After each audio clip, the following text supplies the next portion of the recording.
Students, this is your Hindi teacher Jyoti. बेटा आज हम लेसन 16 समस्या के हल का आगे का पैरा पढ़ेंगे। तो आइए शुरू करते हैं।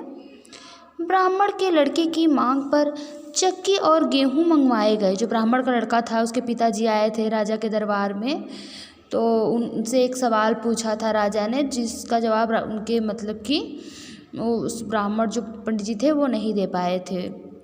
तो उनके बेटे ने जवाब देने की सोची और वो आया उनके राजसभा में।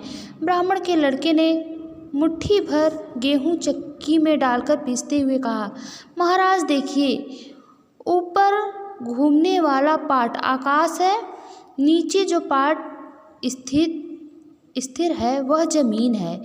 इसमें डाले गए गेहूं प्राणी हैं, गेहूं डालने वाले भगवान हैं। हाथ की पांचों उंगलियां पंचभूत हैं। पंचभूत जो वायु जल ये सब होते हैं पांचों, वो उसी को हम पंचभूत बोलते हैं। चक्की का मुठ यमराज है।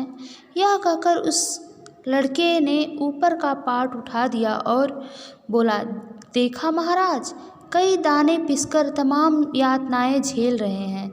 जो पिस चुके हैं भाई, जो भी पिसेगा तो वो तो भाई कष्ट झेल ही रहा है, यानी नरक भोग रहे हैं। लेकिन कुछ दाने ज्यों के त्यों हैं।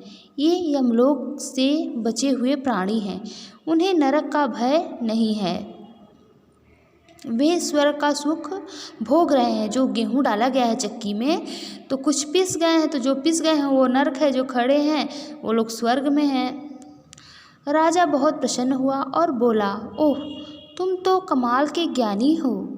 उस लड़के को, जो ब्राह्मण का लड़का था, उसको बोले, जल्दी बताओ तुम किसके पुत्र हो। लड़का बोला, महाराज मैं आपको पुराण सुनाने वाले पंडित जी का पुत्र हूँ। जो आपको पुराण सुनाए थे मैं उन्हीं का पुत्र हूँ। ब्राह्मण के लड़के ने उत्तर दिया, तुम अपने पिता से भी बड़े ज्ञानी हो, राजा ने कहा उस लड़के को। यह कहकर राजा ने उसे कश्मीरी शाल और नगद राशि पुरस्कार स्वरूप देकर उसका सम्मान करके भेज दिया। ठीक है बेटा, ये लेसन समाप्त हुआ। धन्यवाद।